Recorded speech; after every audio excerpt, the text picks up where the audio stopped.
యోహాను సువార్త 14వ అధ్యాయము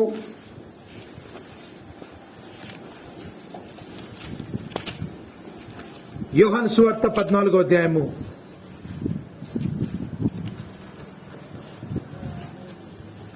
1 నుండి 4 వచనాలకు చదువుకుందాం. ఆమేన్. యోహాను సువార్త 14వ అధ్యాయము 1 నుండి 4 వచనాలు. మీ హృదయమును కలవరపడనీయకుడి, దేవుని యందు విశ్వాసం ఉంచుచున్నారు, నా యందును విశ్వాసం ఉంచుడి. ముఖ్యమైన వాక్యం 2వ వచనం. నా తండ్రి ఇంట అనేక నివాసములు కలవు, లేని ఎడల మీతో చెప్పుదును. మీకు స్థలము సిద్ధపరచ వెళ్ళుచున్నాను. I'm going to prepare a place for you. Amen. నేను వెళ్ళి మీకు స్థలము సిద్ధపరచిన ఎడల నేనుండు స్థలములో మీరును ఉండులాగున. ఆమేన్. మరలా వచ్చి నా యొద్ద నుండుటకు మిమ్మును తీసుకొని ఏంటండి పోవుదును. నేను వెళ్ళుచున్న స్థలమునకు మార్గము మీకు తెలియనని చెప్పాను. Praise the Lord. చిన్న ప్రార్థన చేసుకుందాం. మహోన్నతుడా, జీవాధిపతి, మా గొప్ప దేవ, చదవని యొక్క వాక్యాన్ని మీరు దీవించండి ప్రభా. ఈ యొక్క వాక్యము చేత మీరు మాతో మాట్లాడవలసినది. ఒక మనిషిని మాటలు తండ్రి నాయన అవి తప్పిపోవును, అవి నాయన తండ్రి ఏ విధమైన ప్రయోజనము కలగవు. కానీ మీ యొక్క జీవపు మాటలు మమ్మల్ని బ్రతికింపచేయును, మాకు నెమ్మది కలుగజేయును. మమ్మల్ని ప్రభువా జీవ మార్గంలో నడిపించునని కీర్తనకారుడు చెప్పుచున్న విధంగా తండ్రి ప్రభువా సహాయం చేయండి. ఈ వాక్యము నాయన తండ్రి మా పాదములకు దీపమైన, మా త్రోవకు వెలుగాయన విధంగా తండ్రి నాయన రాత్రికాల సమయంలో మీరే వచ్చి మాకు బోధించమని పరిశుద్ధాత్మ మా బోధకుడు నాయన తండ్రి మేము నమ్ముచున్నాం. మీ ఆత్మ మాత్రమే మాకు బోధించులాగన వినువారికి బోధించు వారికి కావాల్సిన గ్రహింపును దయచేయమని ప్రభువా యొక్క సమయాన్ని దీవెనకరంగా జరిగించమని సమస్త మహిమ ఘనత ప్రభావం మీరు మాత్రమే పొందమని యేసుక్రీస్తు నామములో ప్రార్థించి వేడుకుంటున్నాం. ఆమేన్. Praise the Lord. కూర్చోవచ్చండి. ఆమేన్. Praise the Lord. ప్రభువైన యేసుక్రీస్తు నామములో మీ అందరికీ శుభములు. మైక్ కావాలా? మైక్ కావాలి బ్రదర్స్? అవసరం లేదు కదా? వినపడుతుంది అందరికీ?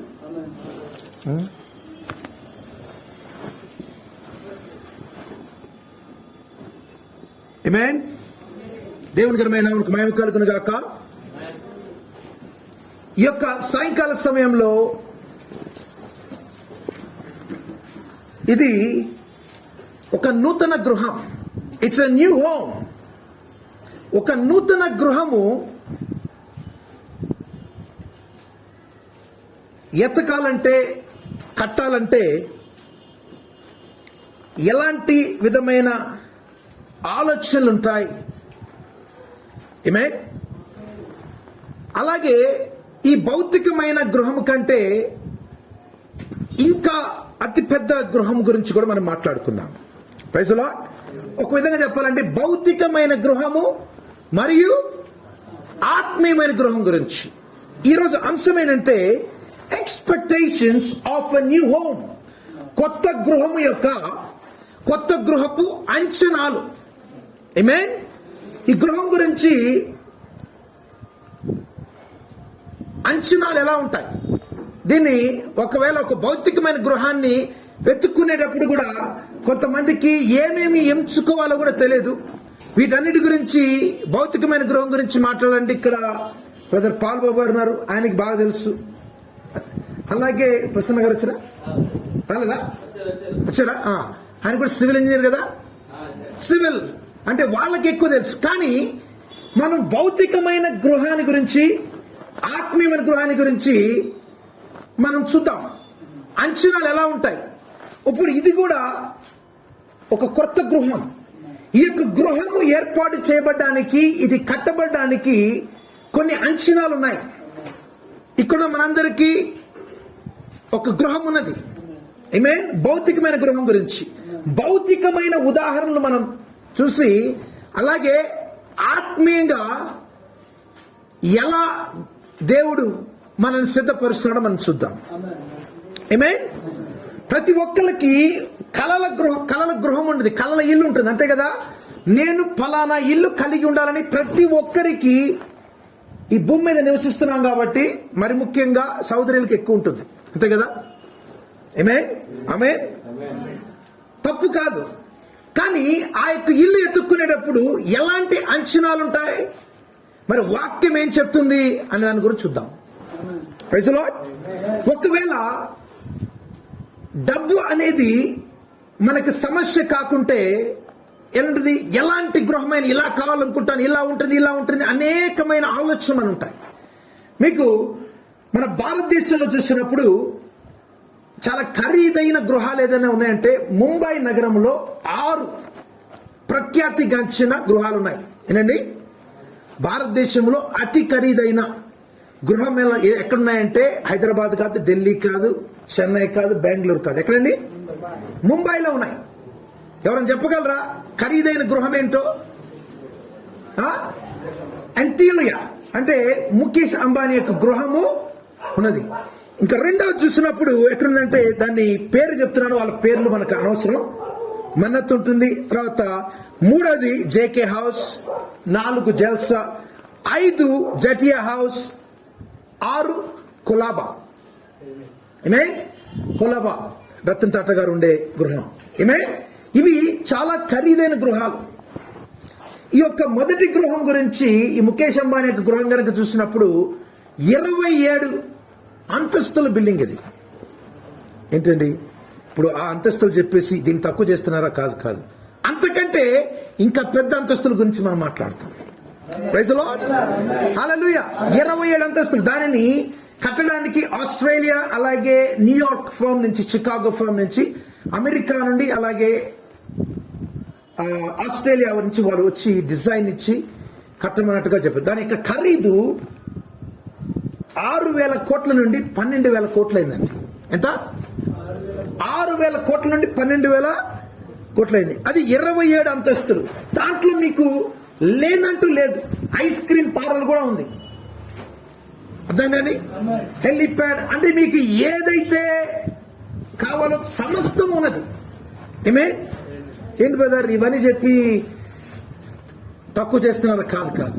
మనం ఇప్పుడు నేర్చుకునే అంశము అంతకంటే గొప్ప దానిని దేవుడు సిద్ధపరుచుతున్నాడు. చదవబడిన యొక్క వాక్యములో ఏమంటున్నారండి?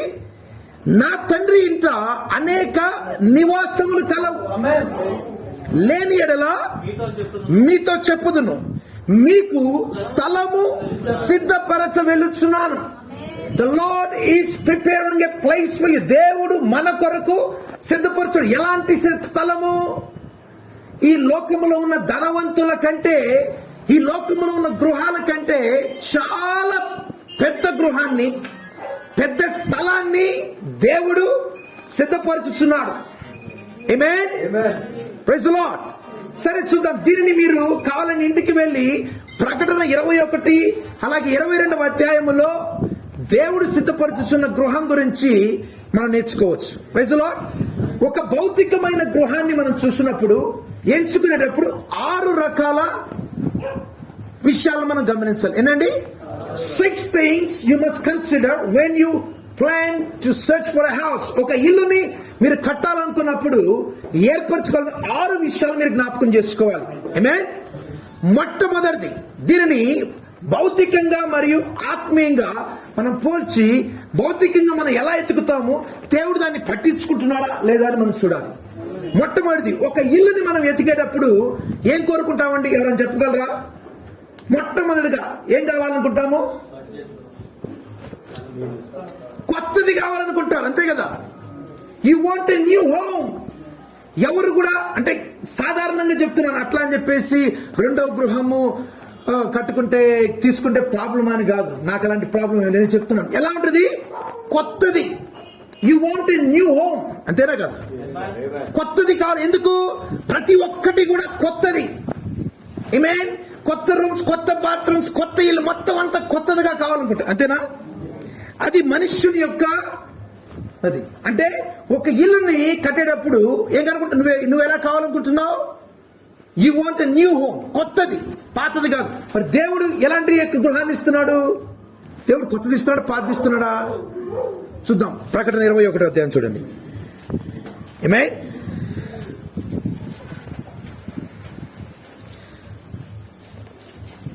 ప్రకటన 21 కంటే ముందు ప్రకటన 21 చదవండి. 21:2 నేను నూతనమైన యెరూషలేము. ఆగండి. ఏంటండి? ఎలాంటి ఇస్తున్నాడు దేవుడు? నూతనమైంది, పాతది కాదండి. అర్థమైందా? ఒక గృహం ఎలాగైతే నువ్వు కొత్తది కావాలనుకుంటావో, brand new house, brand new car, ఒక వాహనం కొత్తది కావాలని, ఇల్లు కొత్తది ఎలాగైతే కావాలనుకుంటే, దేవుడు కూడా నూతనమైన దానిని ఆయన సిద్ధపరుచున్నాడు. ఆమేన్. మీకు స్థలము సిద్ధపరచుటకు వెళ్ళొచ్చున్నాను. ఆమేన్. నూతనమైంది. ఈ నూతనమైంది అంటే దానికి కట్టడానికి ఎవరో ఒకరు కావాలి కదా. ఎలా కావాలి? ఎవరు కావాలండి? ఒక భవనం కట్టాలంటే మొట్టమొదటిగా ఎవరు కావాలి? Architect, the planner. అర్థమైందా? అంతే కదా. అలాగే దాన్ని ఆ యొక్క ప్లాన్ తీసుకుని ఎవరికి ఇస్తారు? బిల్డింగ్ కాంట్రాక్టర్కి ఇవ్వాలి. బిల్డర్, అంతేనా? ప్లాన్ లేకుండా కాంట్రాక్టర్ ఏమీ చేయలేడు. అంటే ఒక భవనము యొక్క నిర్మాణం కావాలంటే మొదటిగా ఆ యొక్క నిర్మాణకుడు, ఆ యొక్క రూపకర్త కావాలి. అలాగే దాన్ని కట్టడానికి ఒక కాంట్రాక్టర్ కూడా కావాలి. మరి దేవుడు కూడా ఏం చేశారండి? మరి దేవుడు కూడా తన పట్టణాన్ని కట్టేటప్పుడు ఎవరికి ఇస్తున్నారు? వేరే వాళ్ళని ఆలోచించి, ఇదిగో దూతలకు చెప్పి, ఫలానా వాళ్ళకు చెప్పి ఇలా కట్టమని చెప్తున్నారా? లేదు లేదు లేదు. ఇక్కడ దేవుడే ఆ యొక్క పట్టణం విషయంలో ఏం చేస్తున్నాడు? ఆమేన్. నిర్మాణకుడు ఆయనే, శిల్పికర్త ఆయనే. ఆమేన్. చూడండి, హెబ్రీయులకు రాసిన పత్రిక 11వ అధ్యాయం 10వ వచనం. ఆమేన్. పాత నిబంధన గ్రంథములో ఉన్న పరిశుద్ధులు ఈ యొక్క పట్టణము కొరకు, దేవుడు నిర్మించుచున్న ఈ యొక్క పట్టణము కొరకు వారు ఎదురు చూస్తున్నారు. అబ్రహాముని, మన పితరుడైన అబ్రహాము మొదలుకొని వారందరూ కూడా ఈ యొక్క పట్టణం కొరకు వారు ఎదురు చూస్తున్నారు. ఆమేన్. చదవండి.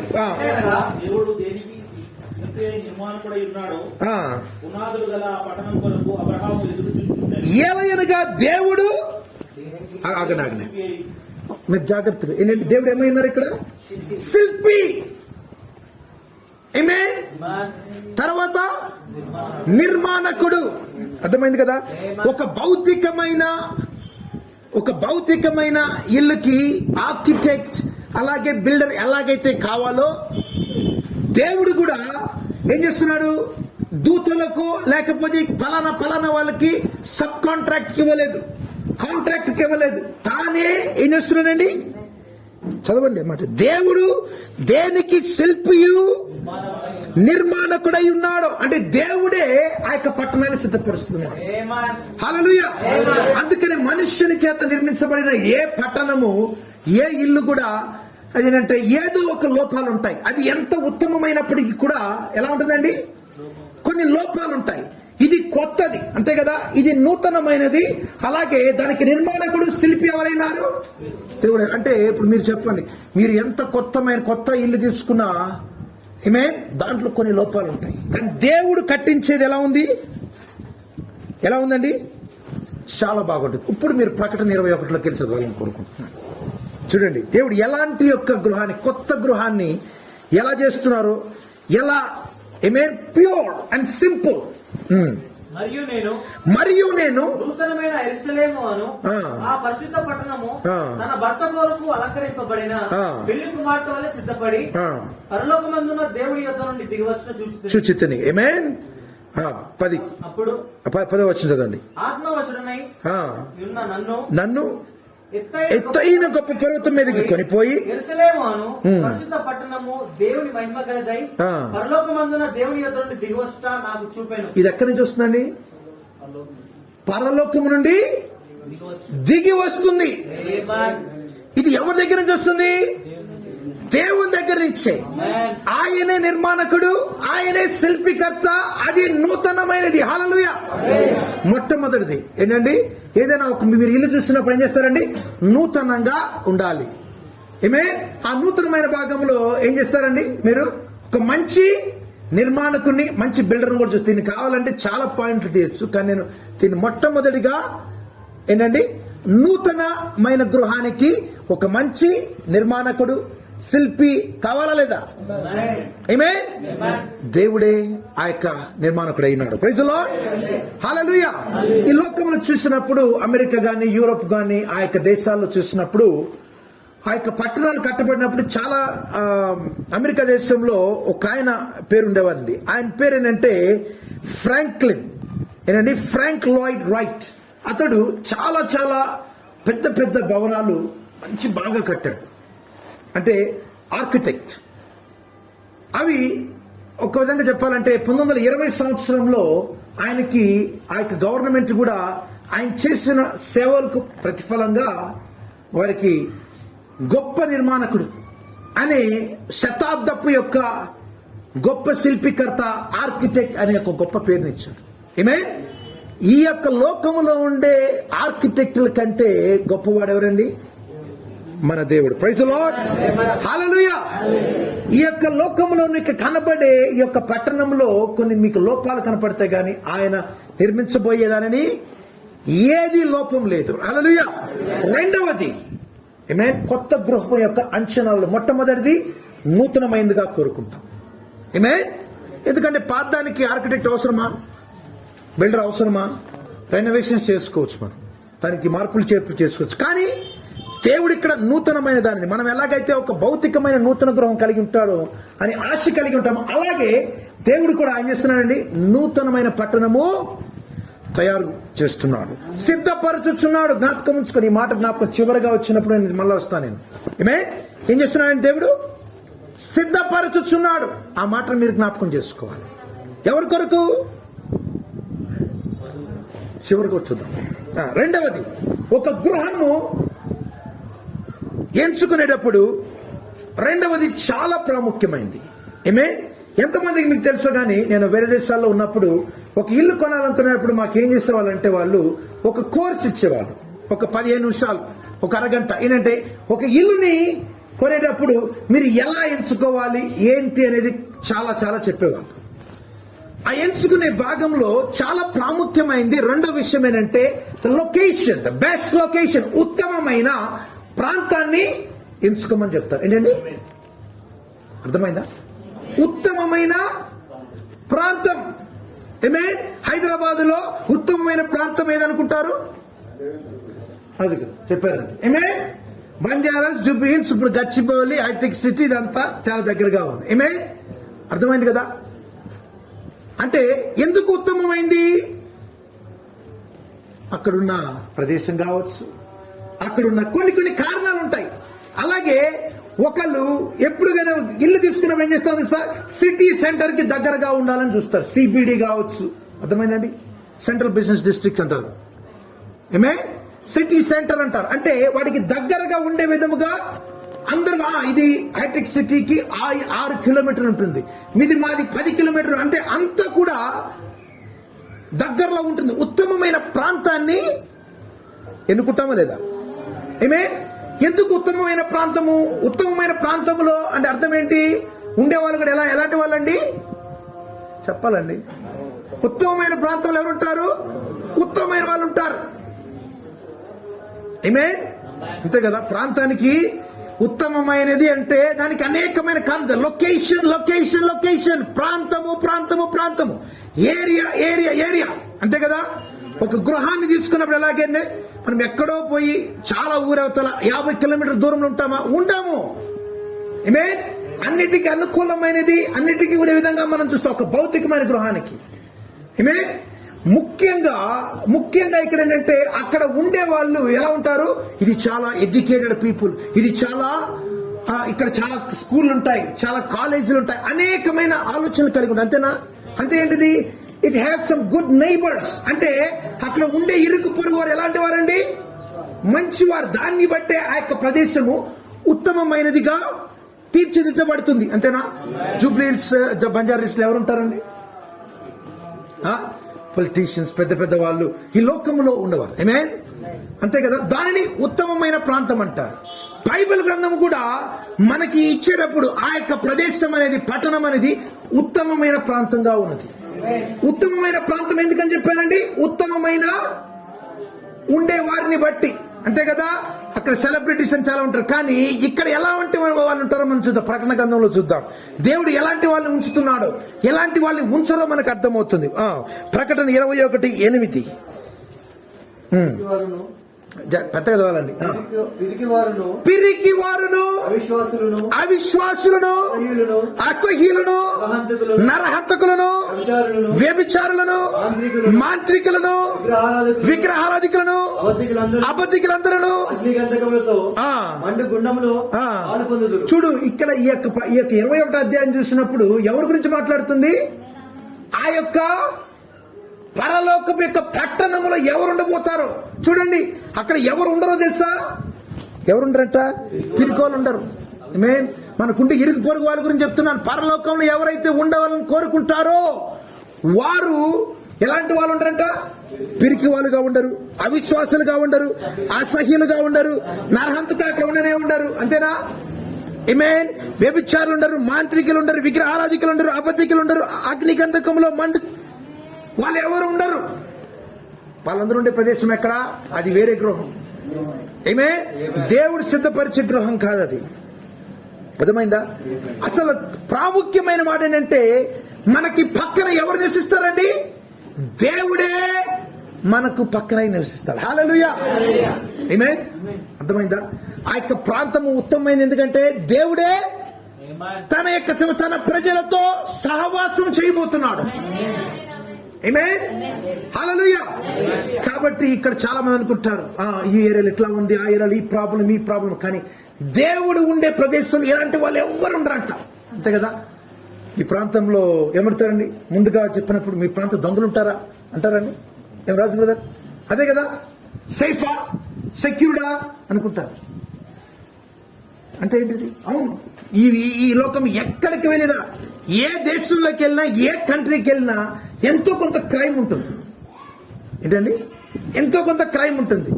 ఇంకొక దాని గురించి చెప్పేటప్పుడు మీకు అది నేను వివరిస్తాను. అర్థమైంది కదా? Praise the Lord. అంటే రెండవది ఏం చూస్తామని మనం? ఉత్తమమైన ప్రాంతం. దేవుడు నిర్మించబోయే ప్రాంతం ఎందుకు ఉత్తమమైనది?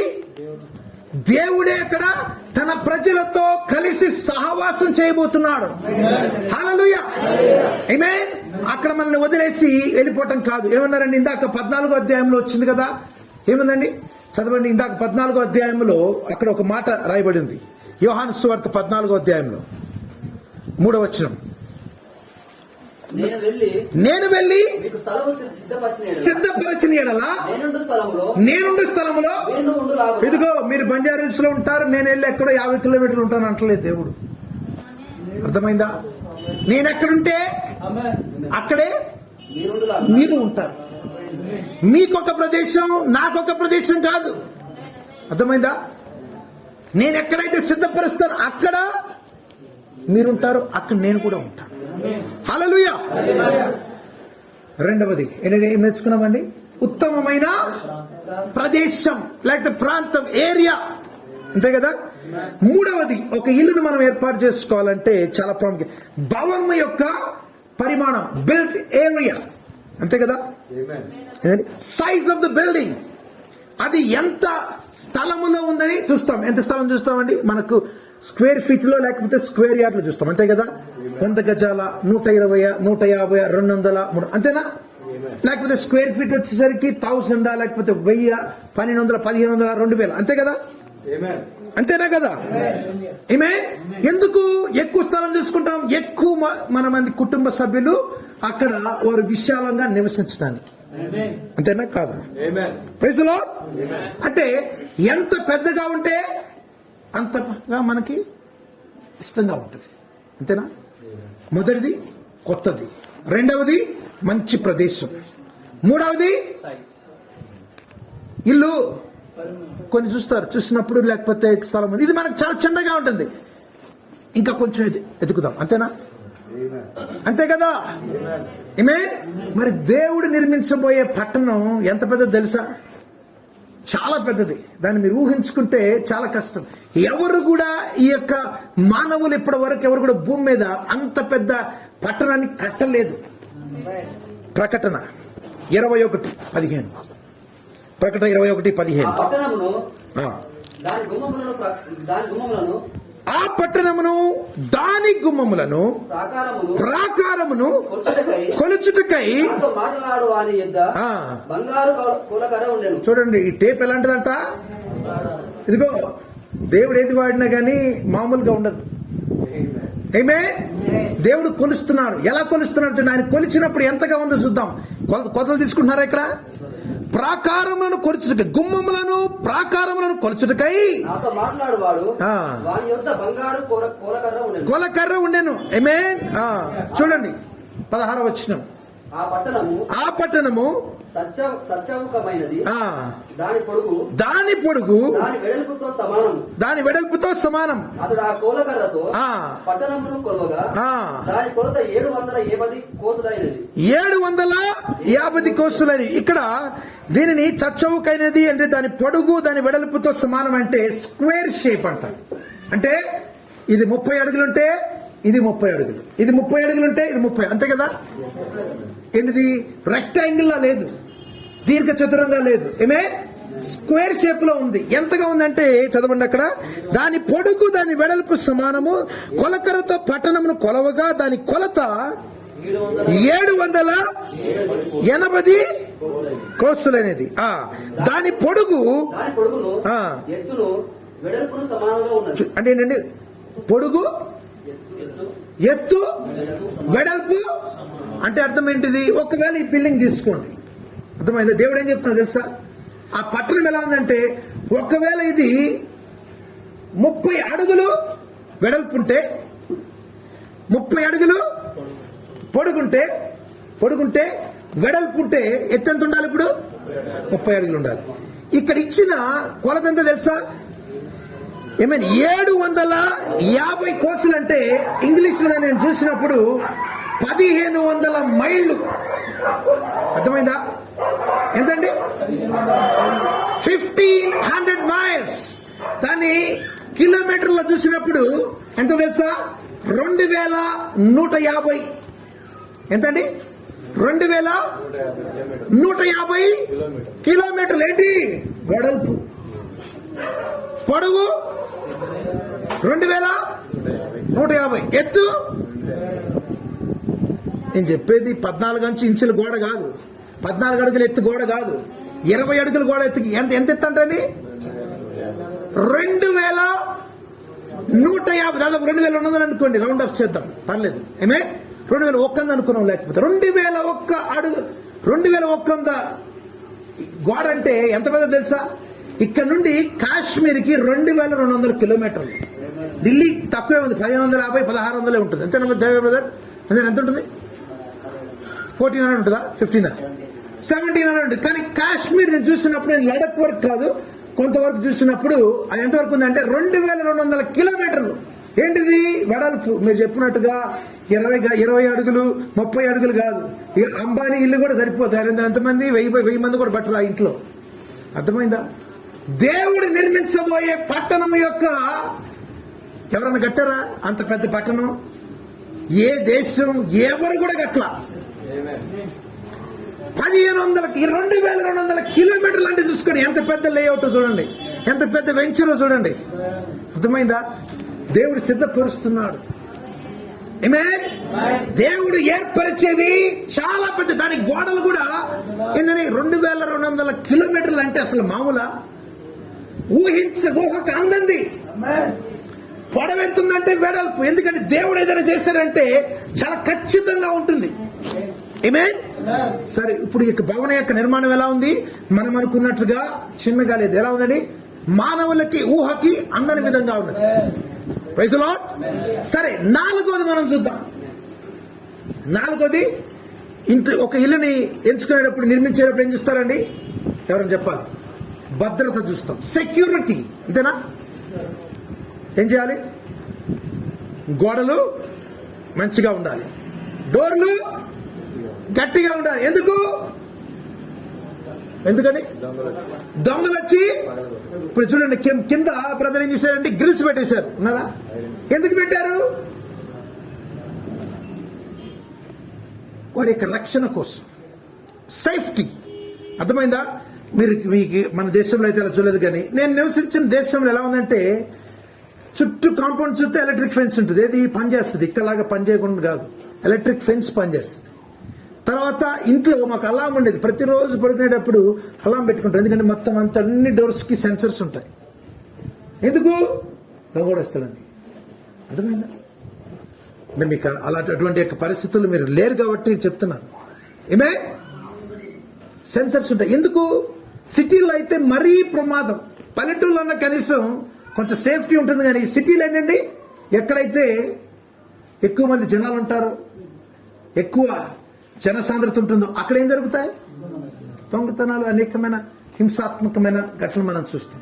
వాటి నుండి కాపాడడానికి ఏం చేస్తుంది తెలుసా? మనం ఎలక్ట్రిక్ ఫెన్స్లని, లేకపోతే ఎత్తైన గోడలు. అంతేనా? అందుకనే దేవుడు కూడా ఏం చేశారండి, మరి దేవుడి యొక్క మందిరం, దేవుని యొక్క ఆ యొక్క పట్టణం నిర్మించేటప్పుడు ఆయన పట్టణంలోనికి దొంగల గురించి ఆలోచించాలా? దొంగలు ఉంటారా? ఏమే ఉంటారా? ఉండరు. అక్కడ ఎవరు కూడా లాక్ చేయాల్సిన అవసరం లేదు. ద్వారాలు ఎప్పుడు తెరిసే ఉంటాయి, రాత్రి పగలు అయినప్పుడు. ఇక్కడ దాని యొక్క గోడలు ఎంత ఎత్తున్నాయి? 2200 కిలోమీటర్లు ఎత్తున్నాయి. హల్లెలూయా. అర్థమైందా? కాబట్టి దేవుడు ఏదైనా నిర్మించినప్పుడు దాని గుమ్మములు గాని, దాని ప్రాకారములు గాని ఎలా ఉంటాయి? అతి సుందరంగా ఉంటాయి. ఆమేన్. సెక్యూరిటీ చాలా ముఖ్యమైనది. మనం చూసినప్పుడు గోల్కొండ చూస్తే, గోల్కొండ చుట్టూ, ఆ కోట చుట్టూ ఉంది కదా, వెళ్ళిన వాళ్ళకి బాగా తెలుసు. ఆమేన్. ఎందుకు? పాత కాలంలో శత్రువుల యొక్క దాడి నుండి తప్పించుకోవడానికి వారు ఎత్తైన గోడలు కట్టి వాళ్ళు ఉండేవారు. అది మనం ఎంత కట్టినప్పటికీ కూడా ఆ కోటలను ఎవరో ఒకళ్ళు వచ్చి కూల్చారు, ఎవరో ఒకళ్ళు వచ్చి దాడి చేశారు. అంతే కదా? ఇప్పటి వరకు ఏ కోట కూడా శత్రువు ఇంతమందికి దాడికి చొరబడలేదని ఏ కట్టడం కూడా చెప్పబడలేదు. కానీ దేవుడు కట్టే కట్టడము ఏంటండి, అక్కడ ఎటువంటి యొక్క లోపము లేదు. హల్లెలూయా. ఆమేన్. అక్కడ లాక్ వేసుకోవాల్సిన అవసరం లేదు, భయం అవసరం లేదు, రాత్రి పగలనేది సమస్య లేదు. Praise the Lord. 5వ అంశాన్ని మనం చూద్దాం. ఆమేన్. Praise the Lord. ఏంటండి, ఒక ఇంటిని ఎన్నుకునేటప్పుడు 5వ అంశం ఎవరని చెప్పాలి? 4 విషయాలు చెప్పేశారు. మొదటిది కొత్తగా ఉండాలి, రెండవది ప్రాంతం, మూడవది పరిమాణం, సైజ్, 4 సెక్యూరిటీ, భద్రత. అంతే కదా? 5వది చెప్పాలి. చాలా ఇల్లు చూస్తారు, లొకేషన్ బానే ఉంటుంది, కొత్తదే బానే ఉంటుంది, లోపల నీట్గా లేదు. అంతేనా? సౌందర్యం, అందం. అంతేనా? బ్యూటీ అంటే చూసే రూములు చూడడానికి అసలు ఏం బాగలేదు. అదేనా సిస్టర్స్ అనేది మీరు? అంతేనా? ఏంటది వినపట్లేదండి?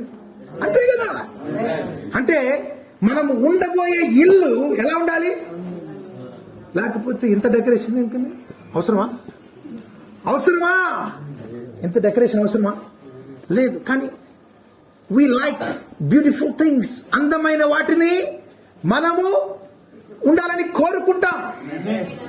ఆమేన్. మరి దేవుడు కూడా కోరుకుంటారా లేదా? హల్లెలూయా. మనం కోరుకునే అందము, సౌందర్యం కంటే దేవుడు ఏర్పరిచేదిలా ఉందంటే బహు సుందరంగా ఉంటుంది. ఆమేన్. మీరు ఏదైనా చెప్పచ్చు, ఏ బిల్డింగ్ చూసినా, అది మార్బుల్ ఫ్లోరింగ్ కావచ్చు, ఏదైనా కావచ్చు, ఏ కట్టడం తీసుకున్నా దేవుడు తన పట్టణాన్ని ఎలా కట్టుతున్నాడంటే చాలా అద్భుతంగా. చూడండి 21వ అధ్యాయం 18వ వచనం చూద్దాం. దేవుడు తన పట్టణాన్ని ఎంత సుందరంగా ఆయన కడుతున్నాడో చూద్దాం. ఆ పట్టణపు ప్రాకారము ఆగండి ఏంటండి? సూర్యకాంతములతో కట్టబడిన. మీరు చూడండి, ఏ కట్టడం తీసుకున్నా, ఎంత ప్యాలెస్ అయినా, ఎంత సుందరమైన ఈ లోకంలో కట్టడం, ఎంత కోటైనా, పాలరాతైనా కావచ్చు, దేవుని కట్టడం ముందు ఏది పనికిరాదు. ఏమే చూడండి, పట్టణము స్వచ్ఛమగు స్ఫటికముతో సమానమైన శుద్ధ సువర్ణంగా ఉన్నది. ఓ హల్లెలూయా. సమానమైన శుద్ధ సువర్ణముగా ఉన్నది. ఆమేన్ ఆమేన్. దేవుడు చేసేది కల్తీ ఉండదు, అంతే కదా. ఇప్పుడు ఏది కట్టినా కానీ సిమెంట్ లో కల్తీ, అన్నిట్లో కల్తీ, ఐరన్ లో కల్తీ, సమస్తమైంది కల్తీ. స్వచ్ఛమైనది దొరుకుతుందండి. కానీ దేవుడు చెప్తున్నాడు ఏంటండి, పట్టణము స్వచ్ఛమగు స్ఫటికముతో సమానమైన శుద్ధ సువర్ణముగా. ఆమేన్ హల్లెలూయా. ఇంకా ఇక పట్టణపు ప్రాకారాలు ఎలా కట్టబడుతున్నాయి చూడండి. ఆ పట్టణపు ప్రాకారపు పునాదులు అమూల్యమైన నానావిధ రత్నములతో అలంకరింపబడి ఉండెను. చూసారా, మీరే కాదండి, మనమే కాదు, సుందరంగా అందంగా కావాలనుకోవటం. కానీ మనం ఆలోచించే అందానికి దేవుడు ఇవ్వబోయేదానికి చాలా మంది ఏం చెప్తారంటే, ఇక్కడున్న అందానికి ఏం చేస్తుంది తెలుసా, మురిసిపోవాలనుకుంటారు. మనం అర్థమైందా? హల్లెలూయా. అంటే ఈ యొక్క భౌతికమైన ఇల్లు చూసి నువ్వుగా బ్రదర్ ఎలా కట్టుకున్నాడు, నాకు కూడా ఎప్పుడు వస్తుందో అని వెళ్ళి నువ్వు ఏడవబాకు, ఆలోచించబాకు. ఆ యొక్క గొప్ప పట్టణము కొరకు, ఎందుకంటే ఈ లోకంలో చూసినప్పుడు ఒకరిది అనేక విధాలుగా ఉంటాయి, అనేకమైన ఆలోచన మనం కలిగి ఉంటాం. కానీ దేవుడు నీకు ఇవ్వబోయే ఆ యొక్క పట్టణం గురించి నువ్వేం చేయాలి, ఆలోచించాలి. హల్లెలూయా ఆమేన్ ప్రైజ్ ది లార్డ్. చదవండి. మొదటి పునాది సూర్యకాంతపు రాయి, రెండవది నీలము, మూడవది యమునా రాయి, నాలుగవది పచ్చ, ఐదవది వైడూర్యము, ఆరవది కెంపు, ఏడవది సువర్ణరత్నము, గోమేధికము, పుష్యరాగము, పదవది సువర్ణ పద్మరాగం. చూసారా? ఓ హల్లెలూయా. ఏంటండి 12 ఇక్కడ ఏం చూస్తున్నాయి, గుమ్మాలు. 21వ వచనం ఉంటుంది చూడండి. దాని 12 గుమ్మములు, 12 ముత్యాలు, ఒక్కొక్క గుమ్మము కట్టబడినది. ఆమేన్.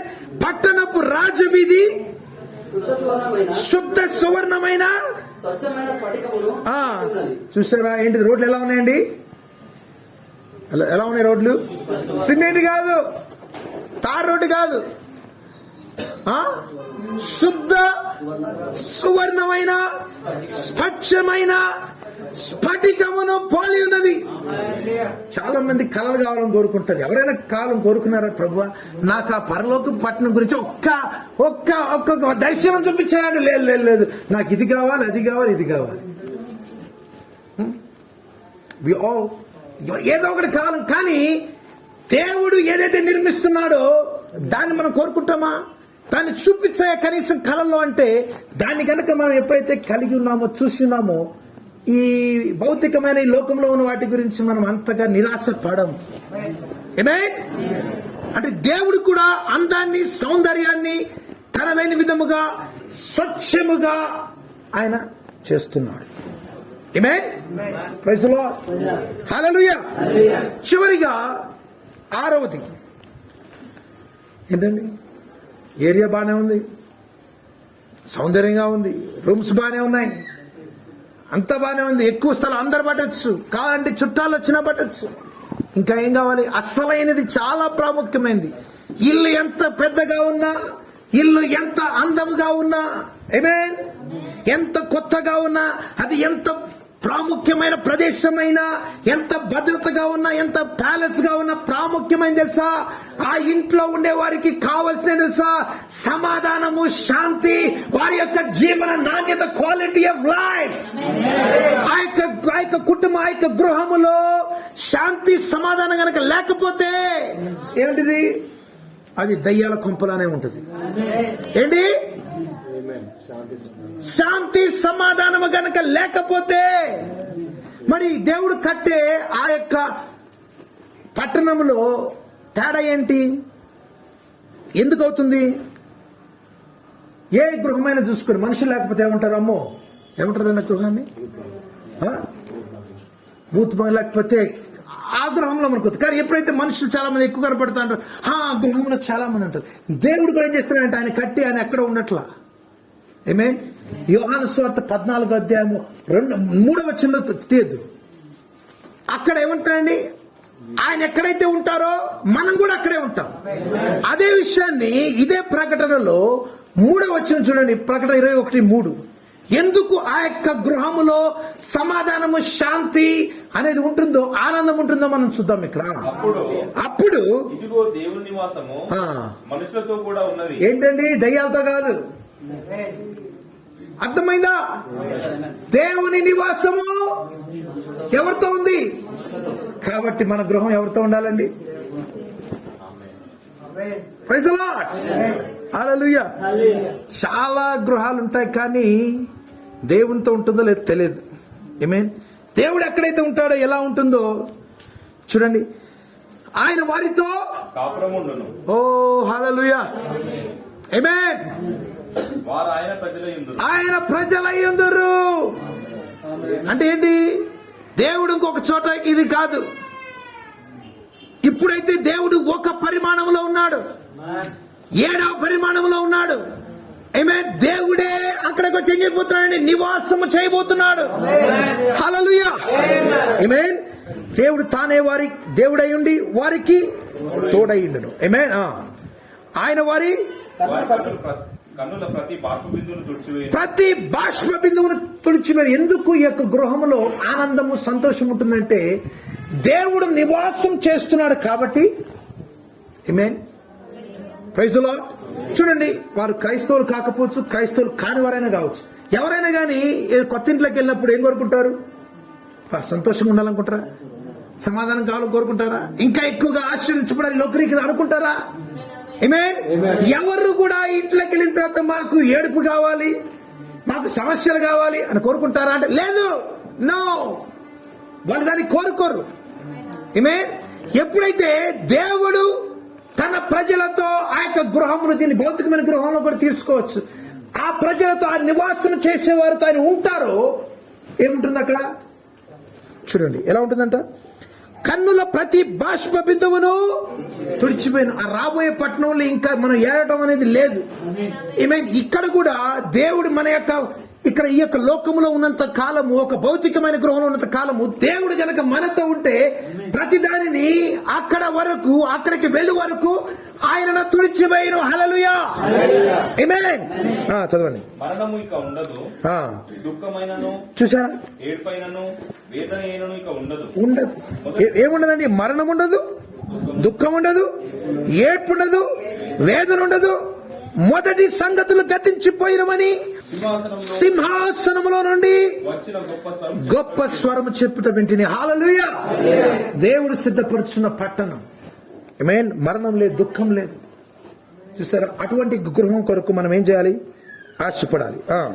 అప్పుడు సింహాసన ఆసీనుడై ఉన్న వాడు, ఇదిగో సమస్తమును నూతనమైనవిగా చేయుచున్నాను. ఇదిగో పాతవి లేవు, ఇంకా సమస్తము ఏం చేయబడ్డాయి? నూతన పరచబడ్డాయి. ఆమేన్. మరియు ఈ మాటలు నమ్మకమును నిజమునై ఉన్నవి గనుక వ్రాయమని ఆయన నాతో చెప్పుచున్నాడు. మరియు ఆయన నాతో ఇతను సమాప్తమైనవి నేనే అల్ఫాయు ఒమేగయు, అనగా ఆదియు అంతమునై ఉన్నవాడను. తప్పికొను వారికి జీవజలం బుగ్గలోని జలమును నేను ఉచితంగా అనుగ్రహించు. ఇదిగో ఇంకా ఇప్పుడైతే ఏం చేయాలి? ఆహారం కొనుక్కోవాలి, నీళ్లు కొనుక్కోవాలి. అంతేనా? అర్థమైందా? నీళ్ళు కొనుక్కోవాలి లేదా? ఊరికనే వచ్చినాయా? కాదు కదా. కానీ దేవుడు ఇవ్వబోయే ఆ యొక్క ఆహారం ఎలా ఉంటుందంటే, ఆ యొక్క జలాలు ఎలా ఉంటాయంట? ఏంటండి? జీవజలముల బుగ్గలోని జలములను నేను ఉచితముగా, ఫ్రీ. హల్లెలూయా. అర్థమైందా? అందుకనే అక్కడ సంతోషం ఉంటుంది. ఆమేన్. అక్కడ మన యొక్క జీవన నాణ్యత అనేది ఒక భౌతికమైన గృహంలో కావాలనుకుంటాం, కానీ అది కొంతవరకే నువ్వు సాధిస్తావు. ఆమేన్. ఒక రోజు దుఃఖం ఉంటుంది, ఇంకో రోజు పోతుంది, మరలా వస్తుంది. కానీ రాబోయే పట్టణంలో ఆ దుఃఖానికి సమాప్తం, it has to come to an end. సమాప్తము చేయబడుతుంది, మరణం ఇక ఉండదు. ఆమేన్. అక్కడ జీవజలాలని దేవుడే ఉచితంగా ఇస్తున్నాడు. హల్లెలూయా. అంటే ఏం చేస్తున్నాడు ఇక్కడ? దేవుడు ఆ యొక్క గృహంలో ఉంచి మనలను కాపాడుచున్నాడు. ఓ నా ప్రియ కుమారుడా కుమార్తె, నేను నీ పట్ల చింత కలిగి ఉన్నాను. అది 7వ వచనంలో మీరు చూసినప్పుడు మీకు బాగా అర్థమవుతుంది. ఆమేన్. జయించువాడు వీటిని స్వతంత్రించుకొనును, నేను అతనికి దేవుడినయ్యుండును.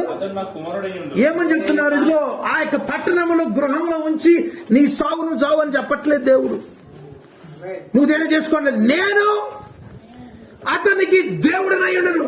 అందుకే నాకు పాడు, నీవే దేవుడవని. అంతేనా? దేవుడు అంటే ఏంటిది? జయించే విధముగా దేవుడు సహాయం చేస్తాడు. ఆమేన్. ఆయన మనకు తోడై ఉంటాడు. అతడు నాకు కుమారుడై ఉండును. హల్లెలూయా. ఆ యొక్క పట్టణంలో దేవుడు ఎలాంటి వారిని ఎలా ఉంచుతున్నాడో ఆయన ఇక్కడ మనకు చూపిస్తున్నాడు. Praise the Lord. హల్లెలూయా. ఇంకా ఈ యొక్క పట్టణం దుఃఖం ఉండదు. 22వ అధ్యాయం 3వ వచనం చదవండి. ఆమేన్. ఇక మీదట శాపగ్రస్తమైనది దానిలో ఉండదు. ఎక్కడి నుంచి ప్రారంభమైంది శాపము? ఎక్కడి నుంచి ప్రారంభమైంది శాపము? ఏదేని వనములో ప్రారంభమైంది. అక్కడి నుండి ప్రారంభమయ్యి ఇంకా కొనసాగుతూనే ఉన్నది. కానీ ఒకానొక సమయంలో అక్కడ ఏమైపోతుంది? మరణము అనేది ఇక ఉండదు. ఆమేన్. హల్లెలూయా. రెండవ మరణం అనే దాని గురించి చెప్పే దాని గురించి మీకు అర్థమై ఉంటుంది. Praise the Lord. హల్లెలూయా. ఈ యొక్క భౌతికమైన శరీరానికి మరణం ఉన్నది, ఆత్మకు కూడా మరణం ఉంది. సో అర్థమైందా? ఇప్పుడు మనకు ఉండేది ఏంటిదండి? మామూలు మరణం. కానీ తర్వాత రెండో మరణంలోకి మనం వెళ్తాం. ఆమేన్. Praise the Lord. హల్లెలూయా. దేవుడు ఏం చేస్తాడు? ఇక శాపగ్రస్తమైంది ఏదియు దేనిలోనండి? దేనిలో? దేవుడు కట్టబోయే ఆ యొక్క కట్టడంలో, దేవుడు కట్టబోయే పట్టణంలో, దాంట్లో ఇంక ఏవి శాపగ్రస్తమైనది ఉండదు. దాంట్లో ఎవరుంటారు చూడనా? దేవుని యొక్కయు గొర్రెపిల్ల యొక్కయు సింహాసనం దానిలో ఉండును. చూసారు? ఎవరుంటారండి? దేవుని యొక్కయు గొర్రెపిల్ల యొక్క సింహాసనము దానిలో ఉందురు. హల్లెలూయా. Praise the Lord. ముగిస్తున్నాను కొద్ది నిమిషాలు. మరి బ్రదర్, ఇంత గొప్ప పట్టణంలో ఎవరుంటారండి? దేవుడు, ఆయన యొక్క ప్రజలు. ఆమేన్. చూడండి, అదే అధ్యాయం 4వ వచనంలో ఉంటుంది. ఆయన దాసులు సేవించుచు ముఖదర్శనము చేయుచుందురు. హల్లెలూయా. ఏముందంట? దేవుని యొక్క దాసుల యొక్క ఏముంది? మృగం యొక్క ముద్ర ఉందా? వాక్యం చెప్తుందండి. 14వ అధ్యాయం, ప్రకటన 14వ అధ్యాయంలో ఏముంది? మృగము యొక్క ముద్ర ఉన్నది. ఎవరైతే ఆయనను సేవించరో వారి యొక్క నస్సల పైన ఏముంటుంది? మృగం యొక్క ముద్ర ఉంటుంది. కానీ ఎవరైతే ఆయన సేవిస్తారో వారి యొక్క నస్సలు ఏముంటుంది? ఆయన నామము వారి నస్సల మీద ఉండిన. హల్లెలూయా. నీకు అయితే ఏదో ఒక ముద్ర నీకు కావాలి. అయితే దేవుని ముద్ర కావాలి, లేకపోతే దయ్యం యొక్క ముద్ర కావాల్సిందే. ఆమేన్. ఎవరు నేను చూసి లోపలికి ఎంటర్ చూసినప్పుడు అక్కడ సెక్యూరిటీ ట్యాగ్ చేస్తారు. మనం ఏం చేస్తారు? దేవుని యొక్క ముద్ర ఉందా? అయితే ఇక్కడ తీసుకురా, లోపలికి వెళ్ళు. ఒకవేళ కనుక నీకు కనుక దేవుని యొక్క ముద్ర లేకపోతే sorry, you not allowed to come. నువ్వు ఇక్కడ లోపలికి ప్రవేశించడానికి నీకు లేదు. ఎందుకంటే దేవుని ముద్రను నీవు లేవు. ఈ యొక్క సాయంకాల సమయంలో మరి ఎవరు ప్రవేశిస్తారు? 21వ అధ్యాయము 27లో ఉన్నది. ఎవరు ఈ పట్టణంలో ప్రవేశిస్తారో గొర్రె పిల్ల యొక్క జీవ గ్రంథమందు రాయబడిన వారే దానిలో ప్రవేశింతురు. గాని నిషిద్ధమైన ఏదైనను అసహ్యమైన దానిని అబద్ధమైన జరిగించేవాడు ఎవడైనను ప్రవేశింపడు. దాంట్లో షార్ట్ కట్ లేదు, లంచం ఇచ్చి పుట్టుకునేది లేదు. ఆమేన్.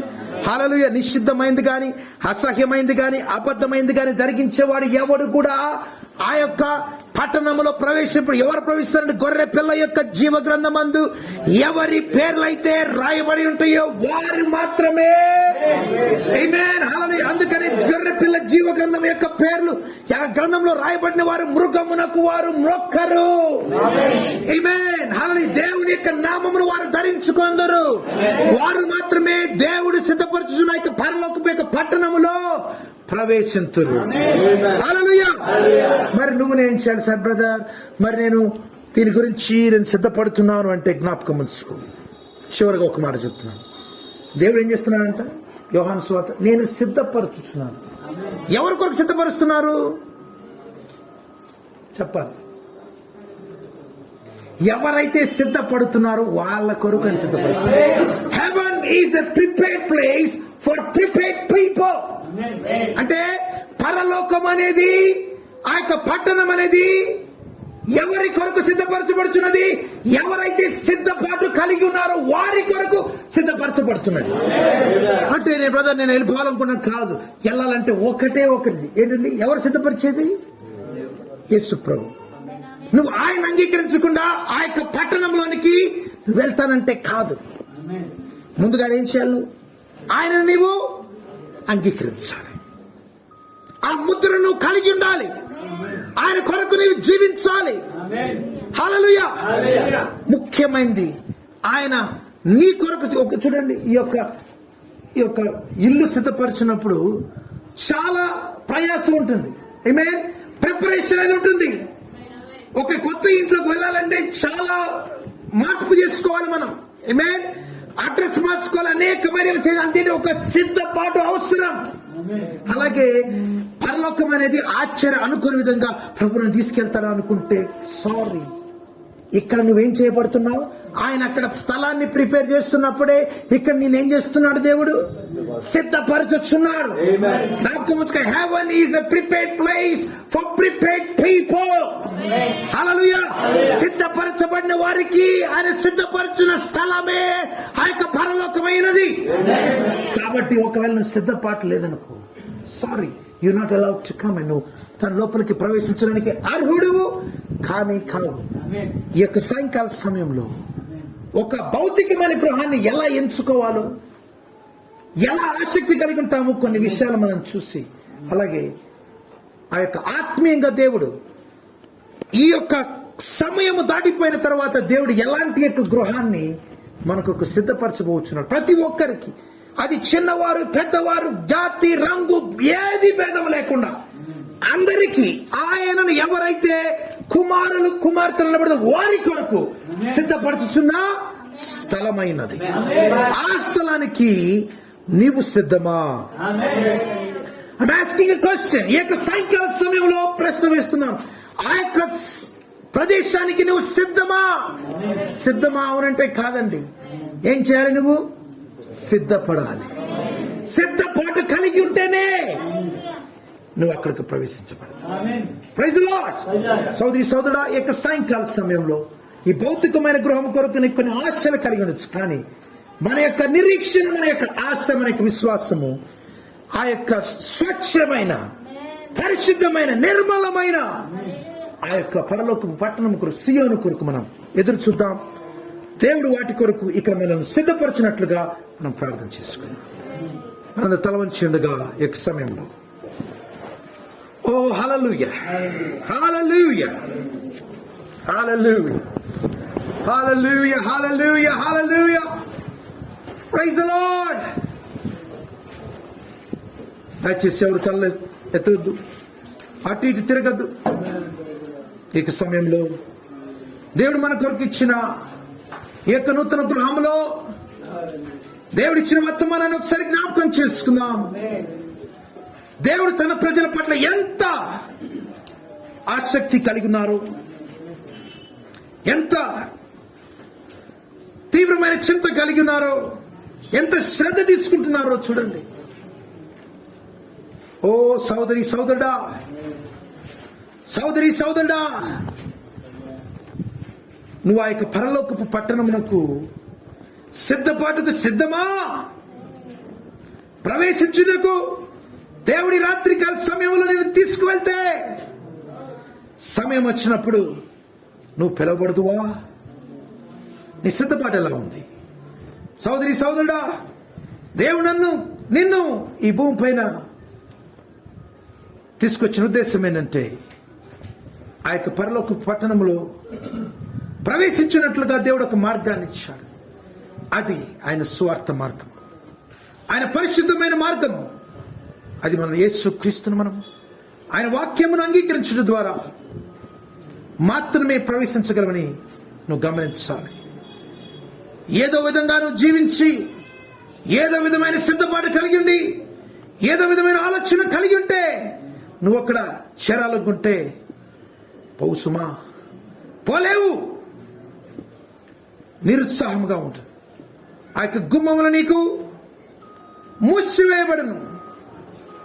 ఓ సోదరి సోదరుడా, ఈ యొక్క సాయంకాల సమయంలో మనల్ని మనం ఒకసారి పరీక్షించు. ప్రభువా, ఈరోజు ఇవ్వబడిన గృహము ఒక నూతన గృహం కావచ్చు. మీరు నన్ను ప్రేమించి, ఇదిగో తండ్రి, మీరు మమ్మల్ని సిద్ధపరుచున్నారని తెలియజేస్తున్నారు.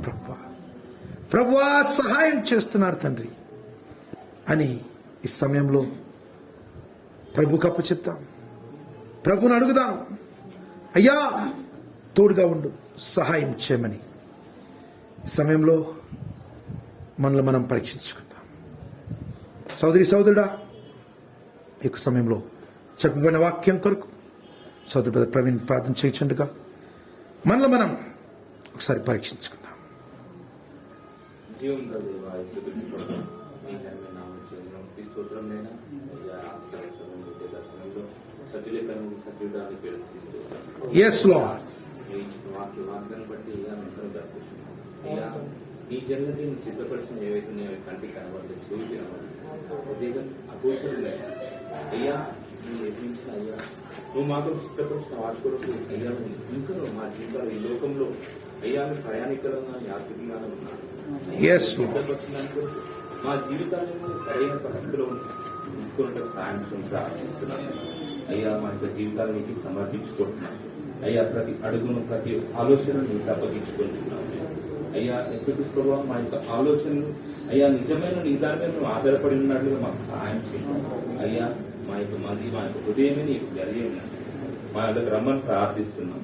అయ్యా, ఈ యొక్క ప్రార్థనైనా యేసుక్రీస్తు ప్రభువా, ఇప్పుడు నువ్వు మాకు బోధించిన విధానాన్ని బట్టి నీకు తీసుకొస్తున్నాం. అయ్యా, నీ యొక్క అయ్యా మా